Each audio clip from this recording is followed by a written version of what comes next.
Good morning, students. How are you? Welcome to all of you in my physics class. Students, today we will continue to a chapter.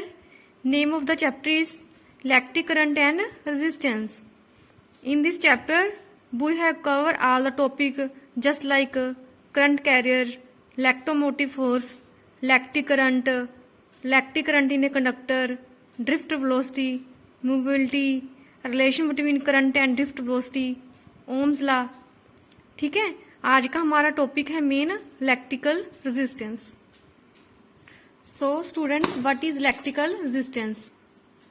Electrical resistance of a conductor is the obstruction, ठीक है, possessed by the conductor to the flow of the electric current through it.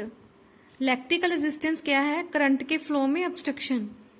ठीक है, हमने Ohm's law में discuss किया था V is equal to I R is equal to V upon I, where R is resistance, V is potential difference and I is current.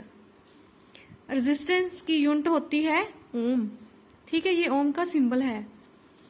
तो हम 1 ओम को कैसे डिफाइन करेंगे? यहाँ पे रेजिस्टेंस है V R is equal to V upon I. हमने R को 1 ओम राइट कर लिया, वोल्ट पोटेंशियल को 1 वोल्ट राइट कर लिया, करंट को 1 ampere.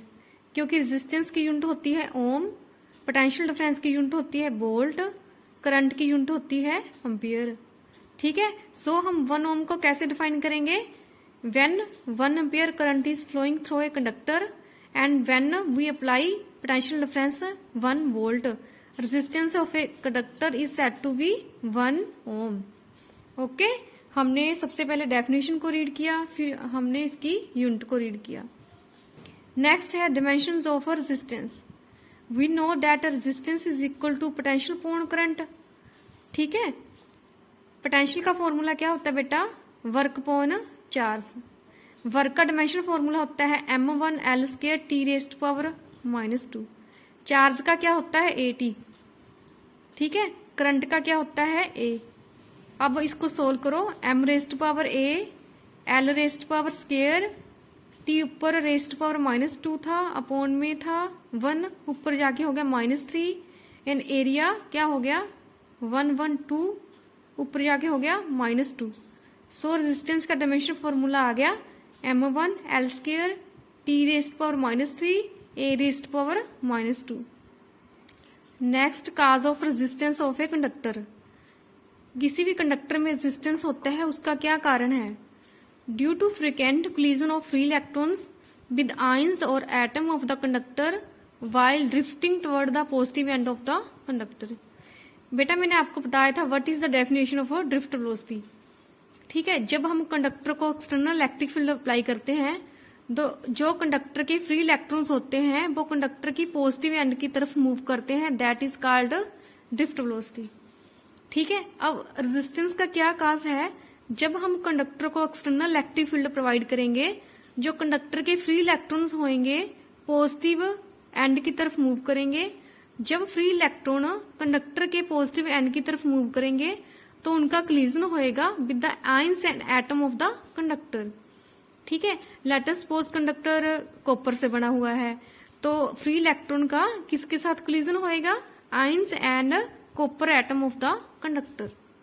So this is the cause of the electrical resistance.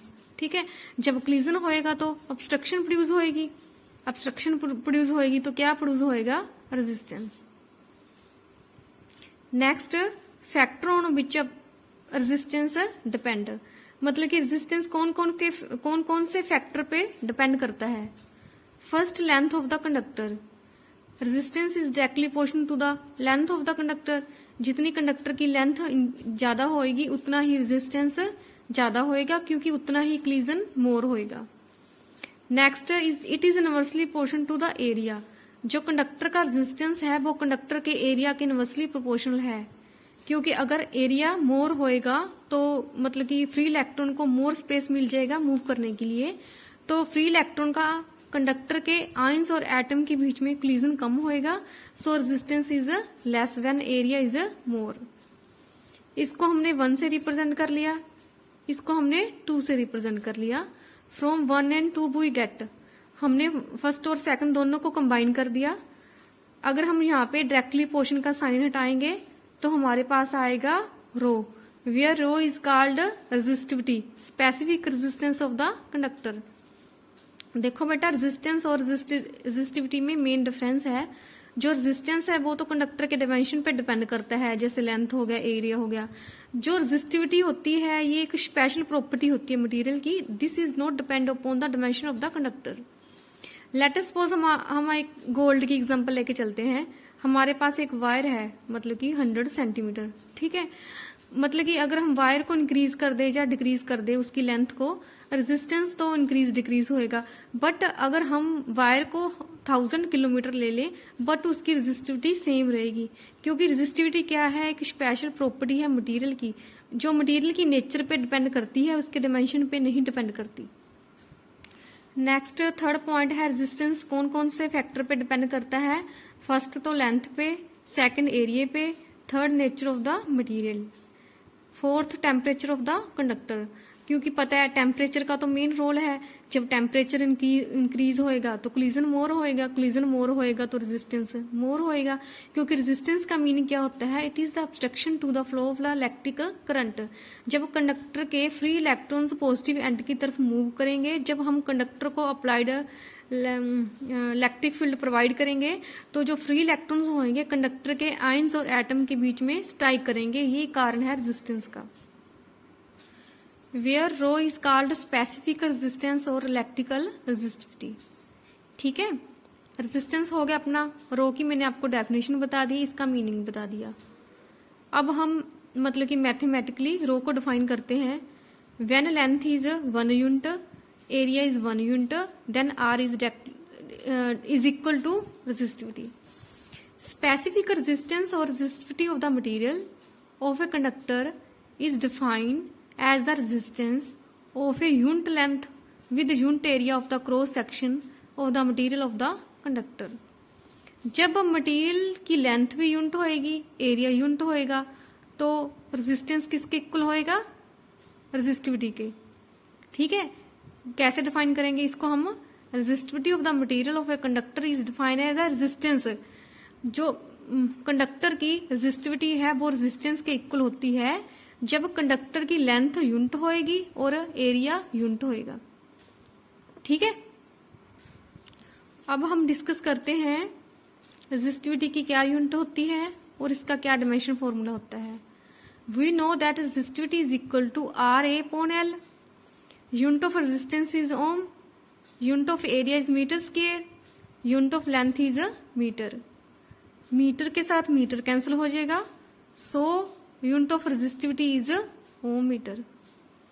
then we discuss the dimension formula of the resistivity, ठीक है।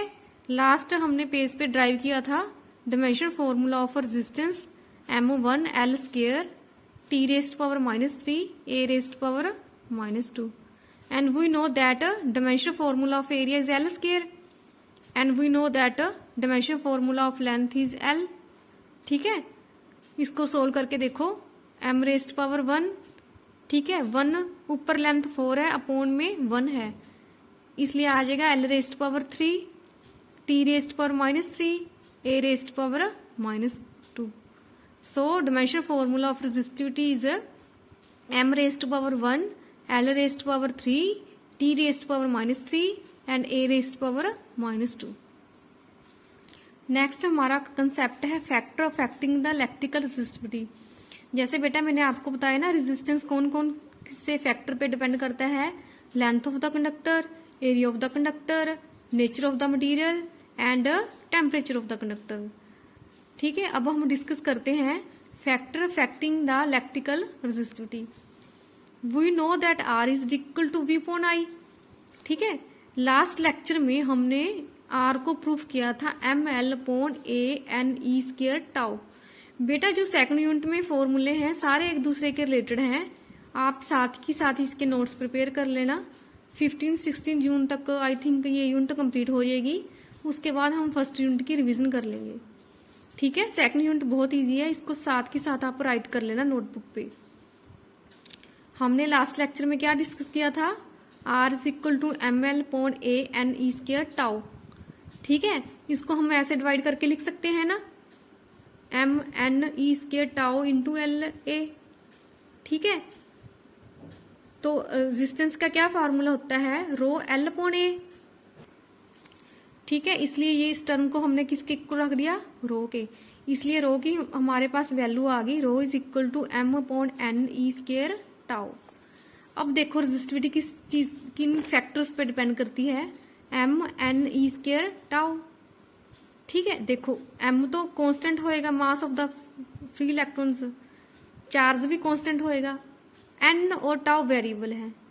इसका मतलब resistance is resistivity is inversely proportional to n and resistance is inversely proportional to tau, where n is number of free electron per unit volume.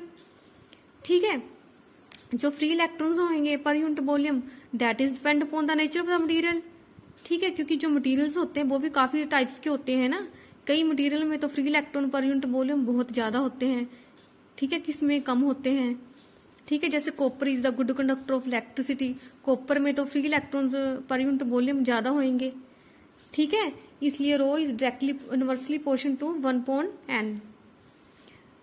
ठीक है, number density मतलब कि number of free electron per unit volume and depend upon the nature of the material. So we can say that जो resistivity है वो किस पे depend करेगी, नेचर ऑफ द मटेरियल पे। ठीक है, जिस मटेरियल में number of free electrons per unit volume more होंगे वहां पे रेजिस्टिविटी क्या होगी, लेस। ठीक है, जैसे एग्जांपल लेके चलो कोई भी, मतलब कि कॉपर जैसे वेस्ट कंडक्टर है, ठीक है, एज कंपैरिजन टू आयरन, तो आयरन में आई थिंक कम होंगे, कॉपर में मोर होंगे, इसलिए कॉपर की रेजिस्टिविटी कम होती है। वैसे आप देख लेना बुक में इसकी एग्जांपल, रेजिस्टिविटी कौन से मटेरियल की ज्यादा होती है। Next, resistivity is inversely proportional to tau, where tau is called average relaxation time of the whole conductor. ठीक है, रिलैक्सेशन टाइम क्या होता है, टू कोलिजन के बीच में जो टाइम होता है that is called relaxation time. जब हम टेम्परेचर को इंक्रीज करेंगे तो रिलैक्सेशन टाइम क्या होएगा, डिक्रीज होएगा ना, क्योंकि जो फ्री इलेक्ट्रॉन्स है कंडक्टर के कम टाइम के लिए रिलैक्स रहेंगे। रिलैक्सेशन टाइम का मतलब है टू कोलिजन के बीच में जो टाइम होता है। ठीक है, जब हम टेम्परेचर को इंक्रीज कर देंगे कोलिजन फास्ट होने लग जाएगा। जब कोलिजन फास्ट होएगा तो जो मतलब कि टू इलेक्ट्रॉन के बीच में कोलिजन का टाइम है वो कम हो जाएगा, सो रेजिस्टिविटी क्या हो जाएगी, इंक्रीज। ठीक है, मतलब कि मेरे कहने का मतलब है रेजिस्टिविटी कौन कौन से फैक्टर पे डिपेंड करती है, नेचर ऑफ द मटेरियल पे डिपेंड करती है और टेम्परेचर पे डिपेंड करती है। इन दोनों फैक्टर्स को मैंने एक्सप्लेन कर दिया। ठीक है बेटा, आज का जो हमारा मेन टॉपिक था वो था रेजिस्टेंस एंड रेजिस्टिविटी। सबसे पहले हमने रेजिस्टेंस की डेफिनेशन को रीड किया, उसकी यूनिट को रीड किया। ठीक है, उसके बाद हमने उसका डायमेंशन फॉर्मूला डिस्कस किया, हमने देखा कौन कौन से फैक्टर पे रेजिस्टेंस डिपेंड करता है। फिर हमने रेजिस्टिविटी को डिस्कस किया है, उसकी यूनिट को डिस्कस किया, देन उसका डायमेंशन फॉर्मूला। फिर हमने देखा रेजिस्टिविटी कौन कौन से फैक्टर पे डिपेंड करती है। आज का मतलब कि जो हमारा मेन टॉपिक था वो था resistance and resistivity. What is the difference between resistance and resistivity. आपने अच्छे से इसको फिर नोटबुक पे राइट करना है। कोई भी प्रॉब्लम तो हो तो मेरे साथ कंसल्ट करना है। Okay, thank you, have a nice day.